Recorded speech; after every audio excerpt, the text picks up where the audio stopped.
everyone, welcome back to my video. So, di video ini kita akan bahas tentang such an interesting topic mengenai tips and trick menjadi public speaker yang baik. Inti dari mahirnya menjadi public speaker adalah mencobanya terus-menerus. Jadi ketika kamu ingin mahir, ketika kamu ingin bisa menjadi seorang public speaker yang baik, maka kamu harus mencobanya terus-menerus. Lalu mengevaluasi dirinya bahwa seberapa sering sih dia melakukan public speaking di depan banyak orang, di depan halayak. Nah, dia selalu mengevaluasi dirinya. Kemudian, apa sih tips and trick daripada public speaking ini agar kita lebih percaya diri? Oke, yang pertama adalah self mastery atau cara kita mengendalikan diri. Di mana poin ini sangatlah penting untuk kita. Ketika kita bisa mengendalikan diri, apa sih yang akan kita bawa ke audiens?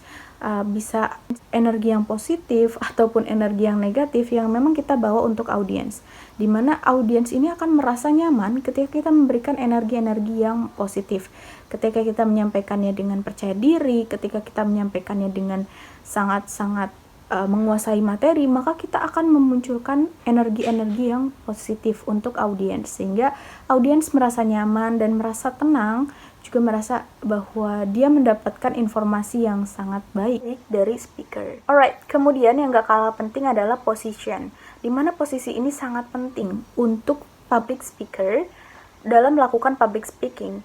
Nah, di sini posisinya itu membuat audiens juga bisa nyaman dalam menangkap informasi dari public speakernya. Nah, jadi dia bisa lebih nyaman dalam menangkap informasi ya. Apa sih posisi yang memang harus dilakukan dari seorang public speaker? Tentu harus sikap yang terbuka atau tidak self-blocking.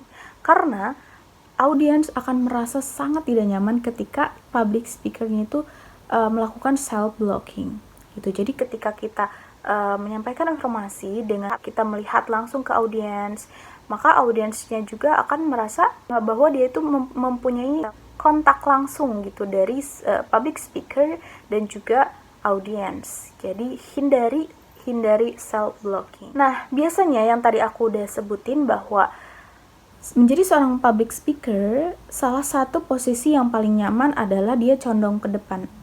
Ya, berarti dia melihat audiensnya. Hindari juga posisi yang terlalu kaku. Jangan terlalu kaku dan tetaplah waspada. Waspada di sini apa? Kita misalnya gini, kita menjadi seorang public speaker memang tidak boleh hanya di satu sisi. Kita harus menguasai panggung.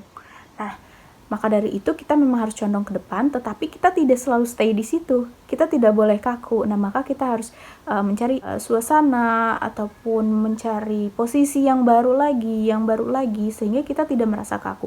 Tapi di sini poin yang penting adalah tetaplah waspada. Kita harus waspada karena memang ketika presentasi banyak sekali tuh yang kabel-kabel yang memang takutnya nanti kesandung dan lain-lain. Jadi kita harus tetap waspada ketika kita melakukan pindah posisi dari posisi satu ke posisi yang lainnya sehingga kita bisa menguasai panggung, tapi tetap waspada karena memang di situ banyak kabel-kabel dan lain-lain, takutnya nanti tersandung ya. Jadi nanti kita juga malu dan malah jadi nggak mau melakukan public speaking lagi. Jadi tetap harus waspada meskipun kita tidak boleh stay di satu posisi gerakan tubuh. Nah, mungkin ini menjadi hal yang sepele, tapi dampaknya luar biasa.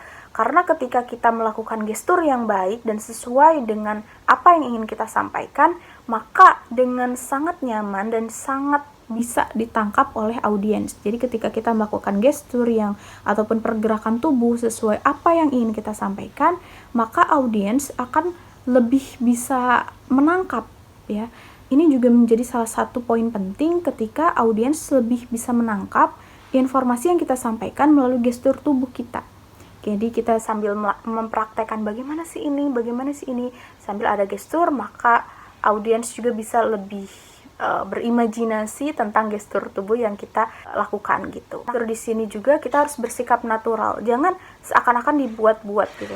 Jadi gestur tubuh di sini juga harus natural sesuai dengan apa yang ingin kita sampaikan pada audiens. Kita harus natural melakukan gestur tubuh, jadi jangan dibuat-buat, oke? Karena kalau yang dibuat-buat juga tidak enak dilihatnya gitu ya.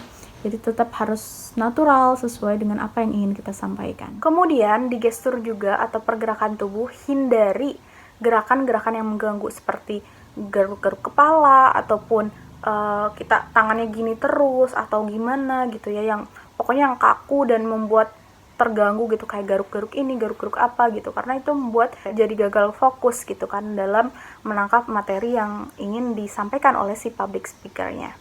Jadi hindari banget gerakan-gerakan yang mengganggu. Ya, di sini juga ada ekspresi wajah. Oke, jadi ekspresi wajah juga di sini sangat mempengaruhi bagaimana audiens bisa menangkap materinya, karena ketika kita selalu kayak nggak punya ekspresi wajah, kayak misalnya harus senang malah cemberut terus. Pokoknya kita harus memperagakan bagaimana memang itu sesuai dengan konteks yang kita sampaikan gitu. Jadi ekspresi wajah juga sangat penting, jangan kita kayak datar. Oke, jadi ekspresi wajah itu juga sangat penting karena memang dia melambangkan apa sih yang ingin kita sampaikan. Jadi jangan selalu cemberut dan memberikan kesan ataupun aura yang negatif kepada audiens gitu. Dan di sini juga ada voice ataupun suara, dari volume suara ya, dari volume suara, kecepatan bicara, penjedaan juga ini harus jelas ya. Karena volume suara ini sangat penting gitu, ketika audiens mungkin yang ada di pojok sana, yang ada di pojok sana, itu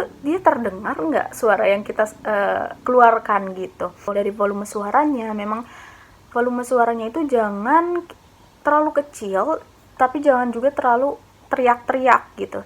Jadi kita harus melihat juga situasi panggung ya, melihat juga situasi audiens, apakah audiensnya banyak atau sedikit atau apapun itu, kita harus menyesuaikan ya suara yang kita harus lontarkan gitu. Jangan sampai suara yang kita keluarkan hanya terdengar oleh 1-2 orang yang di depan saja, sehingga yang lainnya ngobrol dan lain-lain gitu. Jadi kita harus tetap menyeimbangkan ataupun menyesuaikan volume suara kita dengan banyaknya audiens. Kemudian kecepatan bicara. Nah, di sini juga kecepatan bicara hal juga yang sangat penting, karena ketika public speaker menyampaikannya terlalu cepat, nanti audiensnya juga merasa bingung, tadi itu apa sih yang disampaikan gitu kan.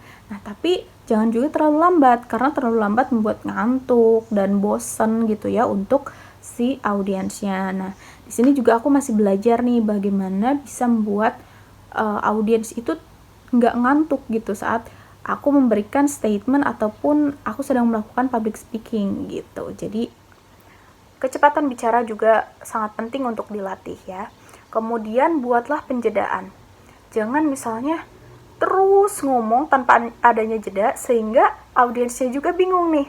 Ini kalimat yang ini masih kalimat sambungan yang tadi atau bagaimana gitu kan. Nah, jadi ini juga sangat penting dan memang harus dibutuhkan latihan dan latihan ya untuk bisa mempunyai penjedaan yang bagus, kecepatan bicara yang sesuai, dan juga volume suara yang bisa didengar oleh semuanya ya, oleh semua audiens. Gak kalah penting juga ini adalah pelafalan atau artikulasi. A, I, U, E, O. Cara penjelasan yang jelasnya itu jelas gak sih public speakernya itu dalam menyampaikan statementnya gitu. Jangan sampai dia bingung, sih gak kedengeran gitu, gak kedengeran jelas. Nah, jadi memang pelafalan ataupun artikulasi juga sangat penting ya. Kemudian ada eye contact ataupun kontak mata dengan audiens. Jadi ini memberikan suasana hidup ketika kita memberikan statement ataupun menyampaikan informasi di depan banyak orang. Karena ketika kita mempunyai kontak mata, kita bisa berinteraksi langsung dengan audiens. Apakah audiens ini mengerti, dan kita juga bisa melakukan candaan dan lain-lain sehingga audiensnya juga tidak terlalu kaku dalam mendengarkan statement yang kita sampaikan gitu. Jadi eye contact di sini sangat penting sehingga audiens juga merasa bahwa kita tuh ada interaksi antara public speaker dan juga audiens gitu. Jangan sampai audiens kemana, public speakernya kemana gitu. Oke, selanjutnya adalah practice. Jadi sebelum kita melakukan presentasi ataupun melakukan public speaking, kita juga harus survei lapangan dulu. Bagaimana suasana panggungnya, bagaimana tempatnya. Jadi kita ketika presentasi udah tahu dulu nih bagaimana, seberapa banyak sih kira-kira audiens yang bakal melihat kita gitu. Apalagi di acara-acara yang memang formal gitu. Di acara yang formal kita lihat dulu nih bagaimana kira-kira audiens yang bakal hadirnya itu berapa orang, sehingga kita juga bisa menyesuaikan suaranya, kecepatan bicara, dan lain-lain gitu ya. Terus yang selanjutnya, poin selanjutnya adalah relax. Ketika kita tegang dalam melakukan presentasi, membuat semuanya blank. Nah, ini juga banyak ya yang ditanyain sama teman-teman semua tentang gimana sih biar kita nggak blank gitu ketika kita melakukan public speaking di depan banyak orang gitu ya. Kan pastinya kalau kita tegang itu membuat kita blank gitu, apa sih yang tadi itu apa sih gitu, jadi kayak tiba-tiba menghilang aja pelafalan atau pemahaman yang udah kita siapkan itu tiba-tiba menghilang aja. Jadi di sini tuh kita harus tetap tarik nafas, keluarkan lagi, tarik nafas, keluarkan lagi sebelum kita melakukan presentasi atau bicara di depan banyak orang. Karena udah aja pokoknya niatin dalam diri bahwa kamu bisa, dan materi yang kamu sampaikan ini belum tentu orang lain itu semuanya tahu. Jadi kamu di sini adalah master. Nah, kamu harus berpikir seperti itu sehingga kamu lebih percaya diri. Cara buat relax seseorang mungkin berbeda-beda ya. Kalau aku pribadi seperti itu. Jadi aku merasa bahwa materi yang kamu sampaikan ini udah kamu siapin. Pasti kamu lebih tahu daripada audiens, karena audiens ini ingin menangkap informasi dari kamu. Jadi kamu harus percaya diri aja karena kamu sudah prepare, kamu sudah persiapan, dan kamu ingin nih si statement yang kamu sampaikan ini tersampaikan kepada audiens. Jadi kamu harus tetap percaya diri, dan ini juga berkaitan dengan visualisasi, di mana kamu tanamkan di pikiran kamu bahwa kamu itu sedang presentasi. Kamu bakal bayangkan aja banyak yang tepuk tangan, bayangkan aja bahwa audiens kamu tuh bakal seneng kamu memberikan informasi yang seperti ini gitu. Jadi udah aja percaya diri aja, pokoknya tenangin diri dan juga tetap berpikir bahwa kamu bisa gitu. Kemudian yang poin selanjutnya adalah kamu harus tahu apa yang memang harus dikerjakan, apa yang harus ditinggalkan. Kayak tadi tips-tipsnya ya, yang harus dikerjakan apa aja, kayak melakukan eye contact dan juga pergerakan tubuh dan lain-lain. Nah, terus yang harus ditinggalkan apa? Kayak misalnya self-blocking, terus juga gerakan tubuh yang mengganggu seperti garuk-garuk dan lain-lain, itu harus dihindari. Dan juga gerakan yang terlalu kaku ini juga harus dihindari. So, kamu di sini di poin ini kamu harus menyadari apa saja yang boleh dilakukan, apa saja yang memang harus dihindari.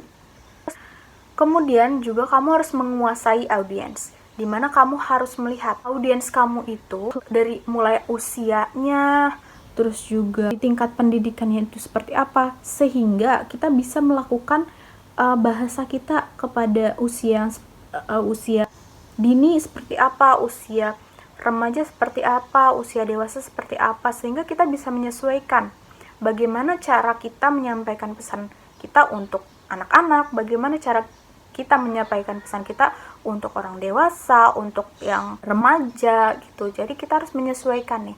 Nah, di sini juga kita harus menguasai konten, dimana ketika kita menguasai materi, kita bisa mengaitkannya dengan kehidupan sehari-hari. Misalnya ini ya, kita melakukan tips and trick public speaking. Aku juga sering banget nih ngasih kayak selain teori-teori yang aku dapat dari Google, dari YouTube dan lain-lain, aku juga selalu sisipkan dari pengalaman aku gitu, karena menurut aku guru terbaik memang pengalaman ya. Jadi ketika aku mempunyai pengalaman A, B, C, D yang memang bisa disampaikan kepada teman-teman semua, maka aku sampaikan. Nah kemudian yang terakhir di sini ada slide design.